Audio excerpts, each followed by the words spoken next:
ಕಳೆದ ಕೆಲ ದಿನಗಳಿಂದ ಸುರಿಯುತ್ತಿರುವ ಮಳೆಯಿಂದಾಗಿ ಸ್ವರ್ಣ ನದಿ ತುಂಬಿ ಹರಿಯುತ್ತಿದೆ. ದುರ್ಗ ಗ್ರಾಮದ ಮುಂಡ್ಲಿ ಬಲ್ಮೆಗುಂಡಿಯಲ್ಲಿ ನಿರ್ಮಾಣಗೊಂಡಿರುವ ಕಿಂಡಿ ಅಣೆಕಟ್ಟಿಗೆ ಅಳವಡಿಸಿದ ಸ್ವಯಂಚಾಲಿತ ಗೇಟ್ ಅನ್ನು ತೆರವುಗೊಳಿಸಿರುವುದರಿಂದ ಮಳೆ ನೀರು ಹೊರ ಹರಿದು ಹೋಗಿರುವುದರಿಂದ ಕಳೆದ ಕೆಲ ವರ್ಷಗಳಿಂದ ಇದೇ ಪರಿಸರದಲ್ಲಿ ಎದುರಾಗುತ್ತಿದ್ದ ಕೃತಕ ನೆರೆಗೆ ಮುಕ್ತಿ ದೊರೆತಿದೆ. ನಗರ ಪ್ರದೇಶಕ್ಕೆ ಕುಡಿಯುವ ನೀರು ಮುಂಡ್ಲಿಯ ಸ್ವರ್ಣ ನದಿಯಿಂದ ಕಾರ್ಕಳ ಪುರಸಭಾ ವ್ಯಾಪ್ತಿಗೆ ಕುಡಿಯುವ ನೀರು ಸರಬರಾಜು ಮಾಡಲಾಗುತ್ತಿದೆ. ಭರಿ ಮಳೆ ಎದುರಾಗುವ ದಿನಗಳಲ್ಲಿ, ವಿದ್ಯುತ್ ಅಭಾವದ ದಿನಗಳಲ್ಲಿ, ಕಡು ಬೇಸಿಗೆಯ ಸಂದರ್ಭದಲ್ಲಿ ಇಲ್ಲಿಂದ ನೀರು ಸರಬರಾಜು ಮಾಡಲು ಸಾಧ್ಯವಾಗದೆ ರಾಮಸಮುದ್ರದಿಂದ ಕುಡಿಯುವ ನೀರು ಸರಬರಾಜು ಮಾಡಲಾಗ್ತಾ ಇತ್ತು. ಗ್ರಾಮೀಣ ಭಾಗದ ಜನಸಂಚಾರದ ಕೊಂಡಿಯಾಗಿರುವ ಮುಂಡ್ಲಿ ಸೇತುವೆಯು 1994ರ ಬಳಿಕ ತೀರಾ ಅಪಾಯ ಸ್ಥಿತಿಗೆ ತಲುಪಿದೆ. ಅಣೆಕಟ್ಟು ನಿರ್ಮಾಣ, ವಿದ್ಯುತ್ ಘಟಕ ಸ್ಥಾಪನೆಯ ಸಂದರ್ಭದಲ್ಲಿ ಕರಿಬಂಡೆಯನ್ನ ಛಿದ್ರಗೊಳಿಸುವ ಉದ್ದೇಶದಿಂದ ಬಳಸಲಾಗಿದ್ದ ಭಾರೀ ಪ್ರಮಾಣದ ಸ್ಫೋಟಕಗಳಿಂದಾಗಿ ಸೇತುವೆಯ ಮೇಲೂ ದುಷ್ಪರಿಣಾಮ ಬೀರುವಂತೆ ಮಾಡಿದೆ. ಮಳೆಗಾಲದಲ್ಲಿ ಮುಂಡ್ಲಿ ಅಣೆಕಟ್ಟಿನಿಂದ ಹೊರಬಿಡಲಾಗುವ ನೀರು ಪ್ರವಾಹ ಸೇತುವೆಯ ಆಧಾರದ ಕಂಬಕ್ಕೆ ಅಪ್ಪಳಿಸಿರುವುದರಿಂದ ಸೇತುವೆಯ ಕಂಬಗಳ ತಳಭಾಗವು ದುರ್ಬಲವಾಗುತ್ತಾ ಹೋಗಿದೆ.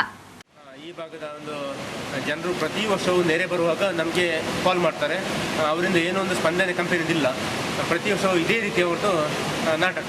ನಾವು ತುಂಬ ಪ್ರಯತ್ನ ಮಾಡ್ತೀವಿ. ಇವರಿಗೆ ಒಂದು ಈ ಭಾಗದ ಯಾರಿಗೆ ಸಮಸ್ಯೆ ಆಗ್ತದೆ, ತೊಂದರೆ ಆಗ್ತದೆ ಈ ಕಂಪನಿಯಿಂದ, ಮುಳುಗಡೆಯಿಂದಾಗಿ ಯಾರಿಗೆ ತೊಂದರೆ ಆಗ್ತದೆ, ಅವರಿಗೆ ಶಾಶ್ವತ ಪರಿಹಾರ ಸಿಗಬೇಕಂದ್ರೆ ಪ್ರತಿ ವರ್ಷ ನಾವು ಇದರ ಬಗ್ಗೆ ಅವರಿಗೆ ನಾವು ಹೋರಾಟ ಮಾಡ್ತಾ ಬರ್ತಿದ್ದೇವೆ. ಆದರೆ ಸೂಕ್ತವಾದ ಒಂದು ಸ್ಪಂದನೆ ಕಂಪನಿದಿಲ್ಲ.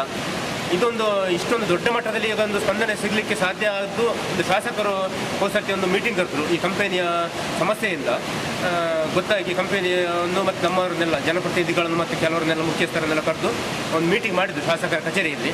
ಹಾಗಾಗಿ ಕಂಪನಿಯವರು ಸ್ವಲ್ಪ ಅಲರ್ಟ್ ಆದರು. ಅದಕ್ಕೆ ನಾನು ಶಾಸಕರಿಗೆ ಧನ್ಯವಾದಗಳು. ಮತ್ತು ಕಂಪನಿಯಿಂದ ಏನೂ ಒಂದು ಇದಿಲ್ಲ. ಈ ಸರ್ತಿ ಈಗ 2021ರಲ್ಲಿ ಈಗ ಮಳೆ ಬಂದಿದೆ. ಗೇಟ್ ಓಪನ್ ಮಾಡಲಿಕ್ಕೆ ಇಲ್ಲಿ ಸಂಬಂಧಪಟ್ಟವರು ಯಾರೂ ರೆಡಿ ಇಲ್ಲ.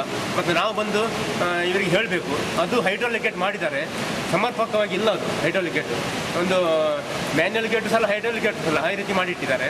ಮತ್ತು ಏನಂದರೆ ನಮ್ಮದು ಬೇಡಿಕೆ ಏನಂತಂದ್ರೆ ಹೈಡ್ರಾಲಿಕ್ ಗೇಟ್ ಮಾಡಬೇಕಂತ ಹೋದ್ಸರ್ತಿ ಅವ್ರು ಏನು ಮಾಡಿದ್ದಾರೆ ಅಂದರೆ ಮ್ಯಾನ್ಯಲ್ ಗೇಟನ್ನು ತೆಗಿಯದೆ ಅದರ ಎದುರು ಹೈಡ್ರಾಲಿಕ್ ಗೇಟ್ ಮಾಡಿದ್ದಾರೆ. ಈ ಮ್ಯಾನ್ಯಲ್ ಗೇಟ್ ಪಿಲ್ಲರ್ ರಿಮೂವ್ ಮಾಡದೆ ಹೈಡ್ರಾಲಿಕ್ ಗೇಟ್ ಮಾಡಿ ಏನೂ ಪ್ರಯೋಜನ ಇಲ್ಲ. ಕೆಎಂ ಖಲೀಲ್, ವಿ4 ನ್ಯೂಸ್, ಕಾರ್ಕಳ.